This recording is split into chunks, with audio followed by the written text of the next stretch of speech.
속보. 한국. 새 미사일 공개. 이제 북한의 협박은 한국에게 통하지 않습니다. 완벽한 한국 기술은 러시아를 후회하게 만듭니다. 세계를 놀라게 한 진실. 2017년 4월 미군은 아프가니스탄 난가르하르주 동굴지대에 초대형 폭탄 GBU-43을 처음으로 실전 투하했다. 동굴 깊은 곳에 급진 무장 세력 이슬람 국가, IS.가 은신해 있었다. 전술핵 못지않은 위력의 GBU-43은 폭탄의 어머니로 불리는데,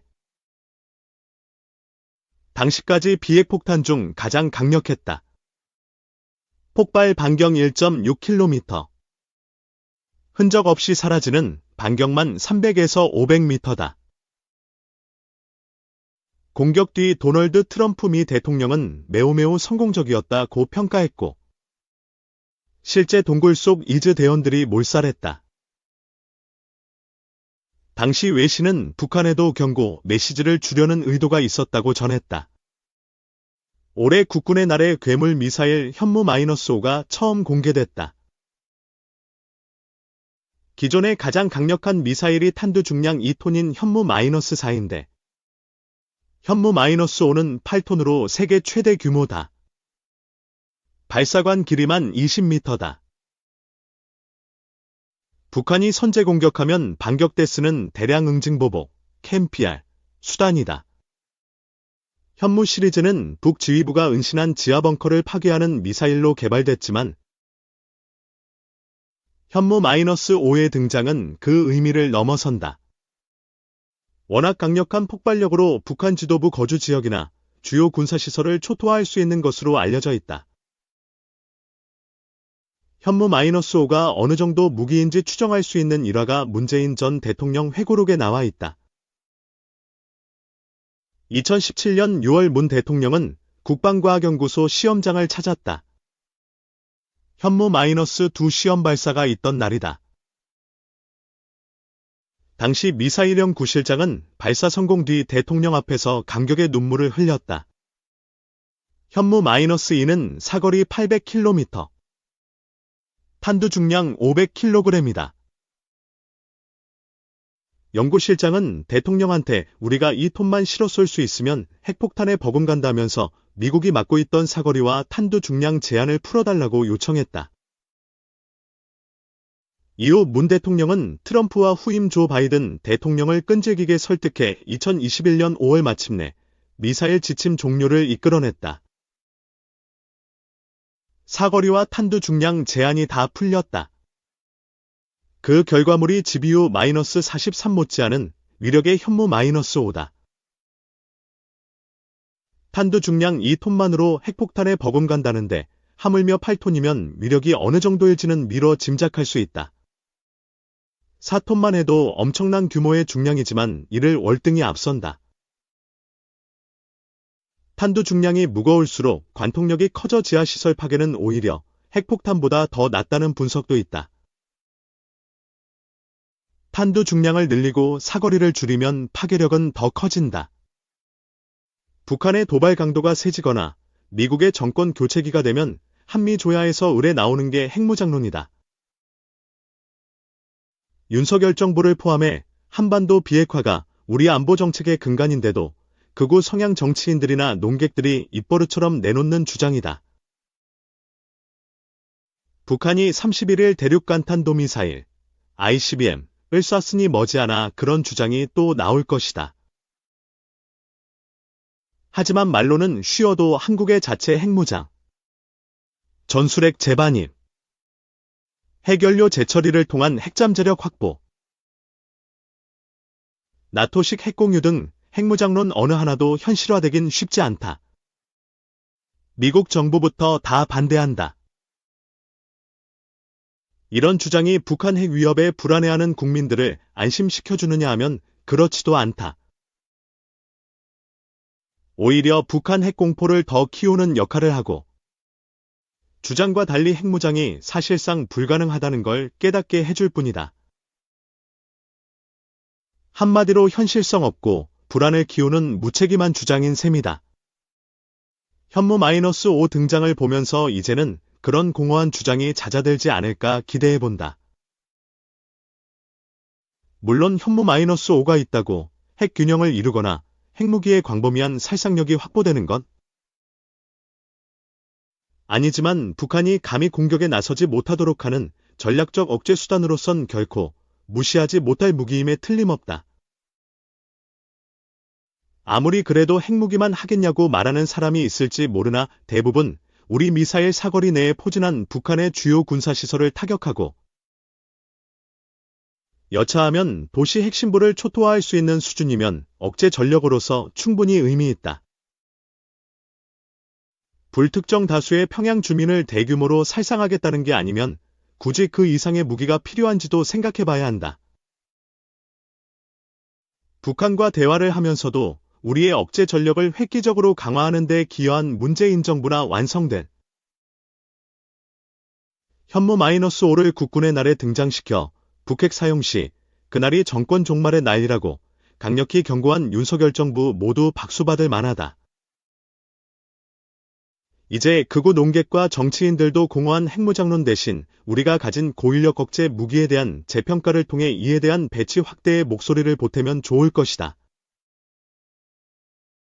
2. 이스라엘 방위산업 역대급 호황. 3대 업체 주문량 25% 증가. 이스라엘 방위산업체의 무기 판매고가 사상 최고 수준에 이를 전망이라고 월스트리트저널이 현지 시각 8일 보도했습니다. 이스라엘의 3대 방위업체인 엘빗 시스템스와 라파엘 어드밴스드 디펜스 시스템스, 이스라엘 항공우주산업, II, 이 지난해 3분기까지 접수한 주문 규모는 전년도 같은 기간보다 25%나 증가했습니다. 전체 주문 액수는 630억 달러, 약 91조 9천억 원에 이릅니다. 월스트리트저널에 따르면 이스라엘의 방공 시스템에 대한 외국 정부의 관심 급증이 판매고 증가로 이어졌습니다. 아이언돔과 에로우3, 다윗의 돌팔매 등의 이스라엘 방공망은 가자지구 전쟁 과정에서 하마스와 헤즈볼라, 이란과 예멘 후티 반군 등이 발사한 로켓과 미사일을 요격하며 성능을 입증했습니다. 또한 3년 가까이 이어지고 있는 우크라이나 전쟁도 이스라엘 무기에 대한 수요가 늘어난 원인으로 지목됩니다. 유럽과 미국의 방위업체들이 우크라이나에 대한 무기 지원에 집중하면서 다른 나라들이 이스라엘 방위업체에 대한 의존도를 높였다고 월스트리트저널은 전했습니다. 3. 정보. 한미 조선협력 위에 범부처 TF 만든다. 산업통상자원부는 9일 부산 누리마루에서 조선해양인 신년인사회를 열고 지난해 조선산업 주요 성과와 향후 정책 방향을 제시했다.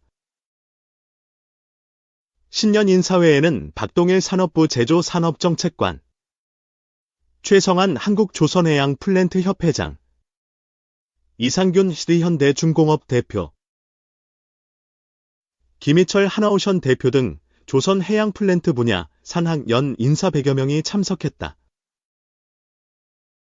지난해 조선산업은 금액 기준으로 2009년 이후 최대인 약 1,100억 달러, 약 160조 원, 규모의 수주 잔량 3,716만 CGT, 4년치 일감을 확보했다.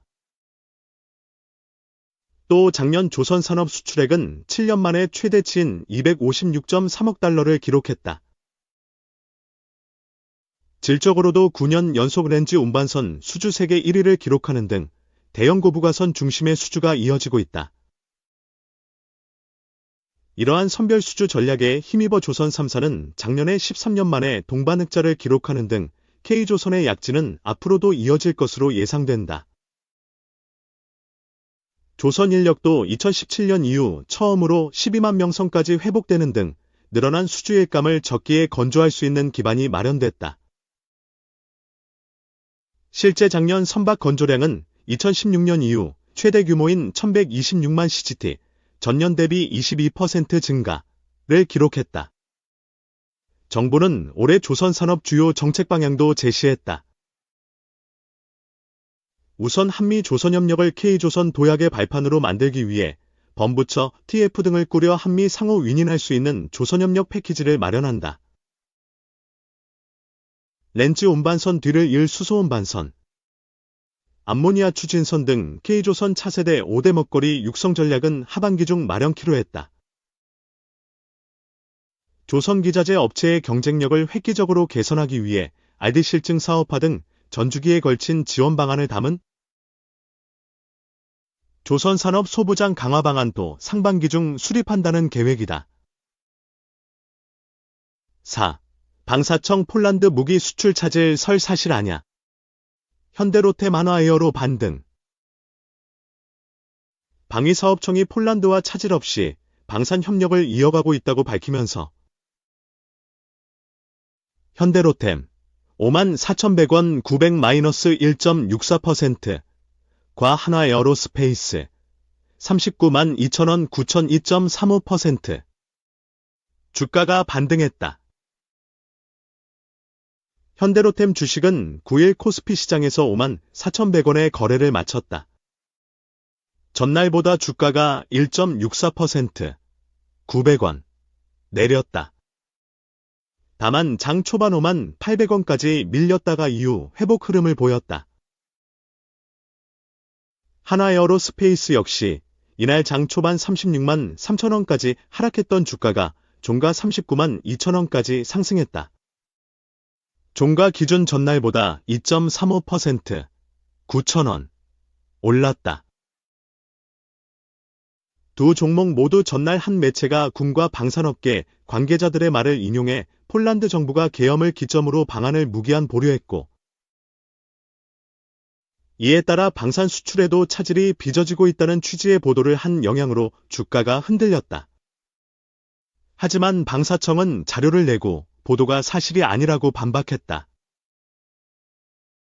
K2 전차와 K9 자주포, 천모 다연 장로켓 모두 폴란드 정부의 도입 계획에 따라 차례대로 이행, 수출, 계약을 진행 중이라고 했다. 방사청은 또 123계엄 사태 전후로 폴란드 정상이나 주요 지휘자가 무기 수출 계약을 위해 방한한다는 논의나 계획도 전혀 없었다고 했다. 방사청은 그러면서 한국과 폴란드 방산 협력과 방산 수출은 정상 진행 중이고, 최근 양국 정부 관계자 역시 국내 정치 상황과 무관하게 협력의 지속적인 추진 의지를 재확인했다며 방산 수출 증진을 위해 노력하겠다고 했다.